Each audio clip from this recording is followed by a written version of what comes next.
I have a situation where I purchased an annuity about 10 years ago with security benefit.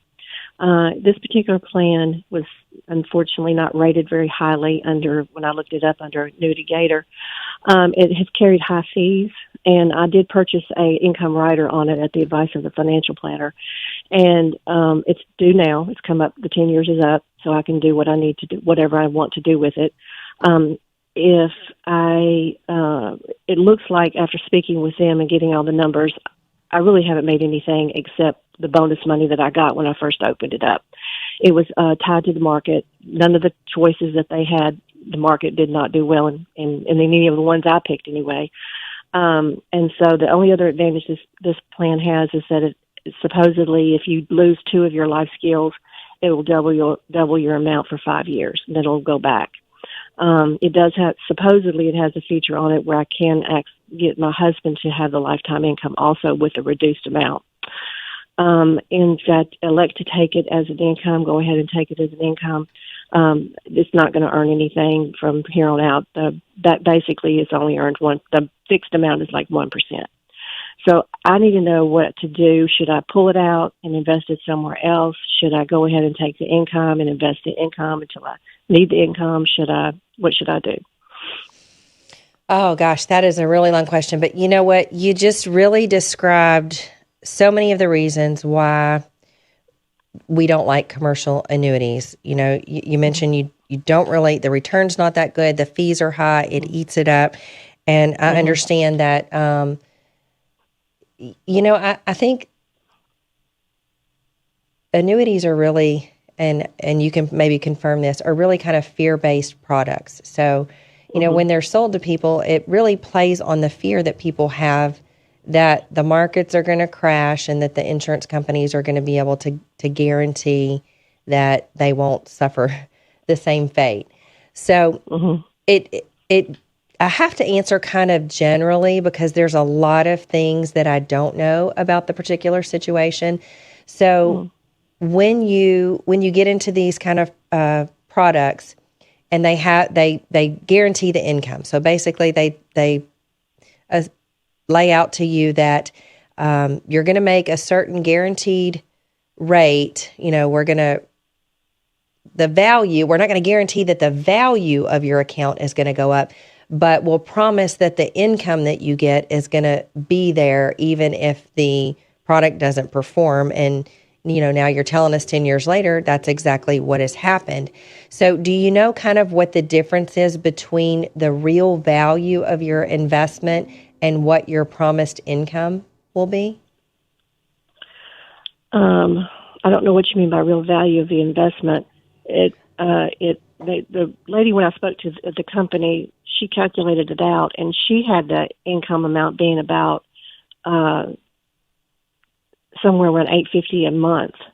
But my financial person looked at it, and he was like, "It's $600." So I don't know why the difference, but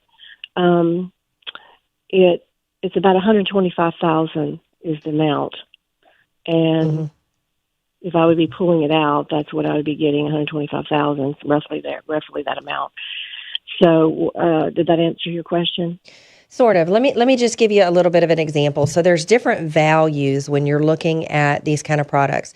There's the real value, the account value of what your investment has done.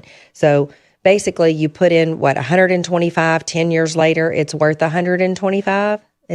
Am I kind of saying that right? Mm-hmm. Okay. I think the initial investment was like, one was 75,000 and one was like 20. So that's basically the difference. Is that what you mean? Okay, so you have some growth. So it says that you have an account value. That's the real amount of money that you have in your account. And then you have this promised income amount that's typically based on hypothetical growth of your original investment. And so a lot of times people misunderstand that and they think, oh, and you don't get this anymore, but maybe 10 years ago you could have 6 or 7% guarantee. People think that means that my money is going to grow by a guaranteed 6 or 7% at a worst case scenario. But it doesn't mean that. It means that the income that they're going to give you is higher. So let's say that that the value is $100,000, just to make the numbers easy, and your guaranteed amount is $8,000 a year. Well, if you had $100,000, you probably wouldn't be taking an 8% annual distribution because you would want to try to, preserve your principal and just live off of the income. That's what I hear a lot of times from people.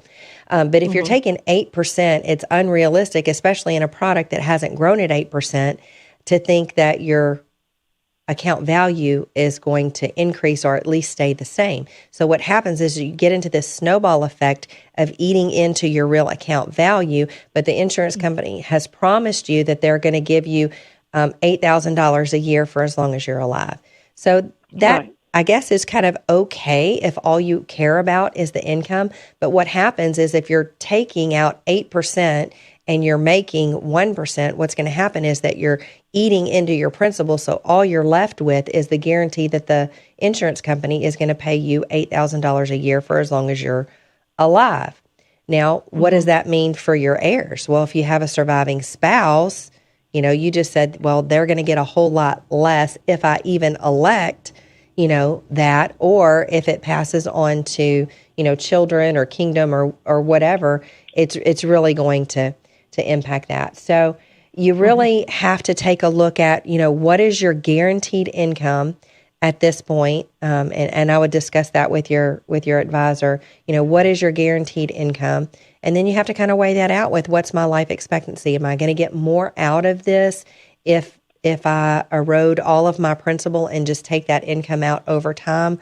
Is the guarantee of the income more important to me than, maybe being able just to cut my losses and take the money and potentially grow it in the future in something else that doesn't have as high of fees or maybe better growth? So, unfortunately, these products are very, very complicated. I think they're very misunderstood, by people who end up buying them. And I'm glad you called today because you really laid out the case for what a lot of people are hearing about the annuities.